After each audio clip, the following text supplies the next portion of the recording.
decisions. We are the sum total of our past experiences. Let's welcome a big Cape Town welcome to Roberta.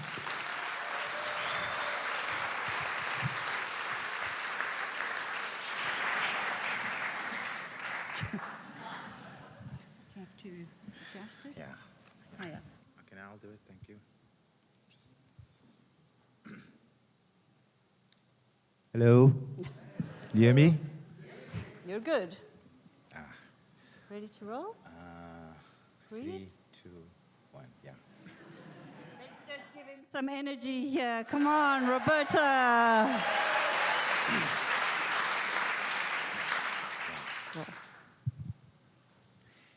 At birth, we are born into a country, into a family, and within this family, there's certain cultures, beliefs, which we adopt. So, growing up, I watched my son interact with his peers, and within that, I saw nuances of myself. So, I think a lot of who we are is inherited, but our family is somehow attached to the broader community. And within this community of myself, everybody looks like you, they act like you, we sort of have the same belief systems, the same political beliefs.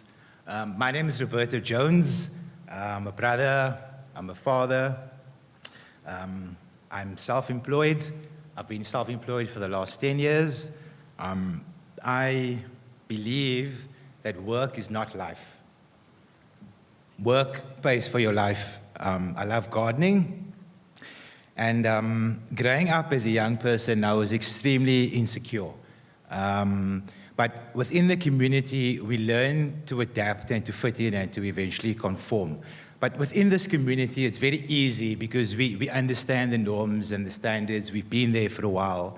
But as we grow, we go into the broader world. We go work, we go to varsity. And there's different people there, different cultures, melting pot of people. And it was within this world that my insecurity intensified. And then moving on into work, I became all things to all people.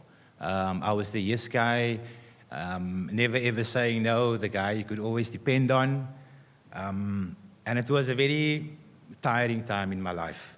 And then moving on, I felt like a chameleon, being all things to all people, but none to myself. And this was a very difficult time for me, just sort of fitting into the world, etc. But life has got a way of self-correcting ourselves. It's got a way of self-correcting ourselves.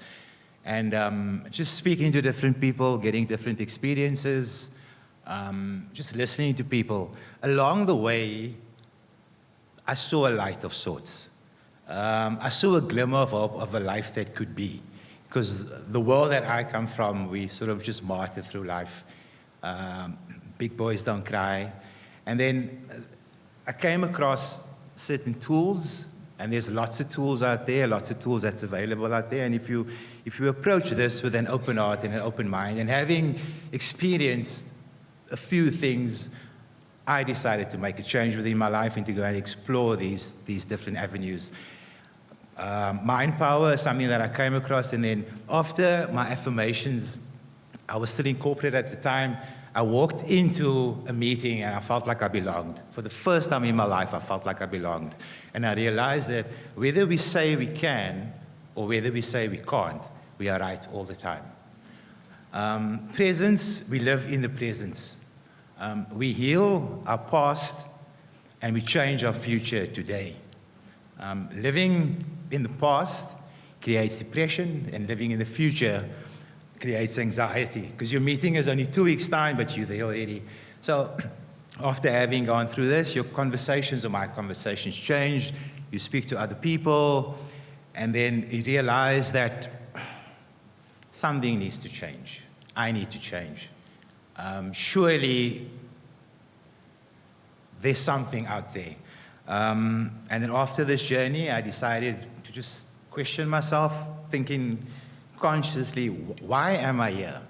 Why do I like and dislike certain people?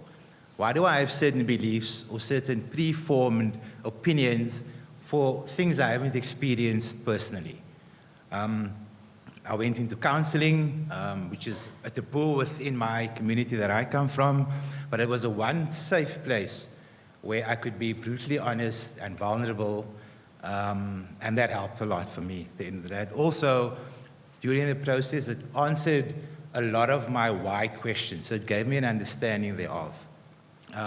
Meditation, I do 10-day, started doing 10-day silent retreats. Wow, amazing. On one of my first retreats, my mind just stopped, and I had this blissful, peaceful feeling that I've never ever experienced before. And then on my last sit, I actually connected with my 4-year-old self, and we just sat there, and it was like this burden was just lifted off my shoulders, and I felt free. I felt alive, and I felt that I'm going to take up space in this world at the end of the day. And moving through this, I just had a sense of freedom, of power, of lightness. So this is me last year on TV in a reality show for all to see, no hiding over there. And I actually quite enjoyed this experience. I cried a cry within my heart for how far I've come, not being able to sort of put myself out there, and now being there for everybody to see.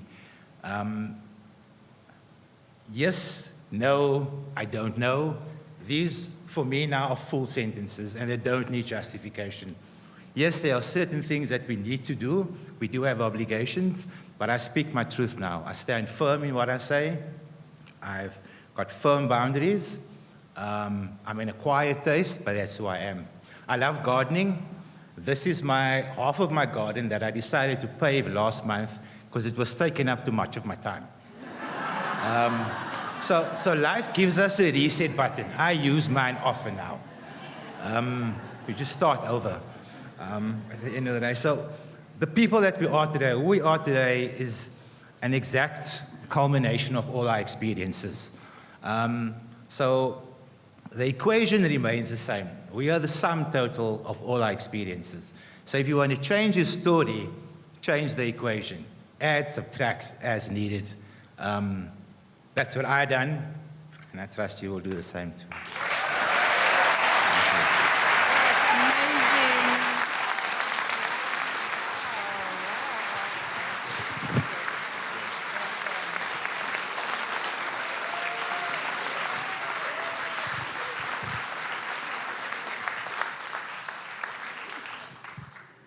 One thing that I've learned about getting shaped by experiences is that it's both the ones we choose and the experiences we don't choose that shape us. But amazing, well done.